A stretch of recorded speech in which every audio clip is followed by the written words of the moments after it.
Hello, welcome to 1995batman.com. Right, it's time to stop mucking around. It's time to look at these big, expensive Hot Toys figures that I got that came out, I can't even think now, quite a while ago. So we're going to review the Robin figure first. I never really understood Hot Toys until I bought one, and now I think I get it. Wow, are they expensive, but wow, are they high quality. And wow, do you need to look after them and keep them in good shape. So that is the front of the box. Really nice photo of the figure there, looking incredibly lifelike. That is the side. Got this very cool Robin figure, which you might remember from the style guide. Around the back here, you got all this kind of technical information, and then yeah, just on the top you got the Batman Forever.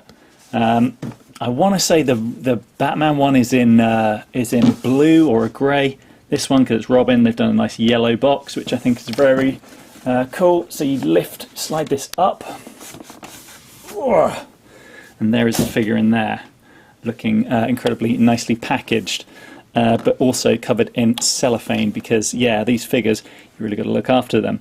Very cool little logo there. Looks a little bit like the Robin symbol that they did for all the toys, maybe not. Cool kind of half and half Robin, Batman Forever symbol there, and yeah, let's get him open and have a look at this figure. Right, so it comes with this little leaflet here, 1/6 scale collectible figure, just telling you yeah, how to put so there are some replacement hands. I use indicated hand to hold the cape. So right, so certain of these hands are for sort of if you want to have him kind of hold the cape. The other one is be careful with these spiky bits. It comes with this display stand. Hello. To stand on. Oh, we need to take some plastic off here, I think. With like a kind of a metallic kind of Robin kind of embossed there. As you can see, yeah, it's got some bits. I need to take that plastic off. Then I think this is his stand thing. You stick in the back here. So there we go, that is your Robin figure. So he does come with a few different hands that you can replace, some kind of open hands, although he doesn't come with any accessories, unlike the Batman one. So you got like a few different hands here. You can have like an open hand if you want him to be like stop. He doesn't come with like a grapple hook or anything, annoyingly. But that's okay, because, you know, we're not really here for that, we're here for the figure. Let's go in really close and have a look at the face, because I think that's probably where the figure really excels. So as you can see, that is a really, really fantastic Chris O'Donnell face. I think they've done a really, really good job there. Got his sideburns, haven't, annoyingly, got, actually, now that I spot it, has not got his earring, which is a bit of a faux pas on I think, anyway. But yeah, in terms of everything else, the jawline is really good.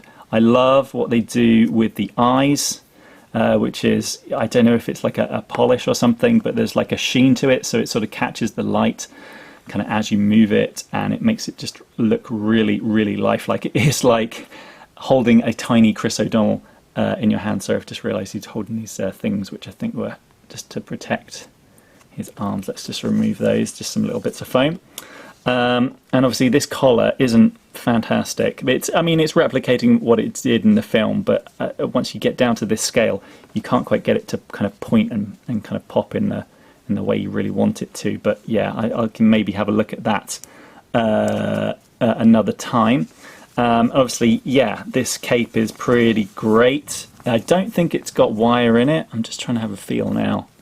Oh, yeah, no, it's maybe got some very thin wire. It is sort of holding its shape. If I fold it like that, it kind of stays in that shape. So you can sort of, to some extent, pose it, but it's not going to be, you're not going to be able to just point it straight out or anything. Yeah, the suit itself looks pretty cool. Sorry, I'm just going to take him off this stand because it actually makes it harder to move him around. The suit itself is really nice. I love this metallic-y sheen that they've done. Obviously it's kept the nipples, as it were, and yeah, it just looks really, really nice. The belt is kind of separate from the piece, so you can sort of shift it up and down. I don't think you can take it off, but again, very nicely done. Very shiny metallic gold. It's got that weird sort of I guess it was meant to be sort of like a Robin-y, Batman-y symbol, but it looks kind of weird. Let's go down to the groin. I don't know what's happened here. This is maybe my 1 point. I don't know, that just looks weird, right? No? It feels like it shouldn't really point out like that, but hey, maybe I guess that's what it was like in the film. You got to remember, this suit is really only shown in the kind of last 10 minutes of the film, so it's very difficult to get a sense of yeah, what it looked like. And it was under, you know, that very green, dark green lighting scheme in the Claw Island. Just going to go around the back because I found this interesting. Obviously, in the comic books, Robin does have, you know, is basically wearing a pair of, you know, red pants.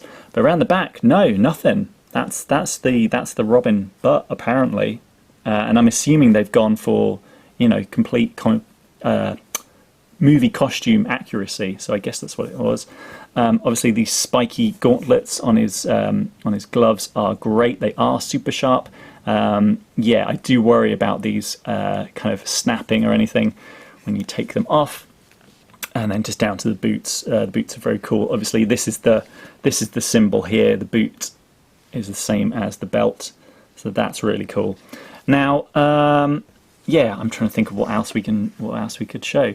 Top of his head. I mean, I think, you know, bearing in mind, you know, this is a.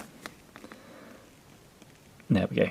This is just, you know, a hard hair. I think they've done a really good job sculpting his hairline. It's got this kind of little kind of curve that he had in the movie. Just, yeah, just the apologies if I'm sounding like a noob to Hot Toys, but I am, and I've never really had anything of this kind of quality. So yeah, it is really, really fantastic in terms of just its accuracy. It is genuine, and I'll say it again, it's like having a little Chris O'Donnell in your hands, and it's just great to be able to see the suit from all these angles. Obviously, I'm going to need to get this in a case or have this kind of posed in some kind of pose. So the one thing that everyone else has pointed out, and I feel the same, is that I don't trust this rubber suit. So this isn't like this is over the top of something. I can sort of squish the suit slightly, and I can feel the kind of the muscle body underneath. It does kind of move and bend. There you can see it's bending there. So you can, if you really want to, you know, have his arm up, but it creates this big crease here, and it does worry me that that crease is over time going to probably crack. So this is the thing about these Hot Toys. They're great, but this specific one, because of the materials that have been used for it, I do worry that it's going to not quite. If I put it in a awkward pose, it may crack, and I don't really want to do that. So I am going to have him more or less, once he is on display, just standing up like this. But yeah, that is your Chris O'Donnell Hot Toys. Let's put him back on the pedestal and just take one last look at him. This is a really, really great figure. Obviously, with Hot Toys, they are super expensive. You know, and there was, when these first came out, I was like, do you know what? I don't know if I'm ever going to be able to afford these or get these. But, you know, luckily I did come into a little bit of money, and yeah, was able to get one.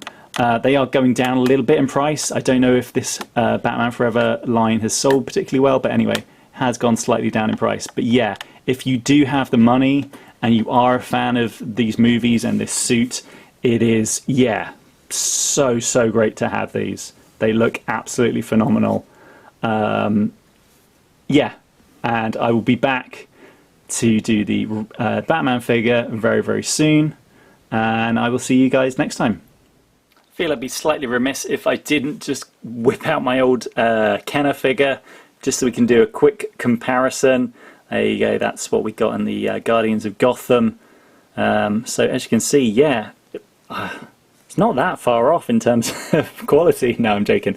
No, we've come a long way from this kind of 4-inch figure to this near, you know, 12-inch figure. Amazing difference. Yeah,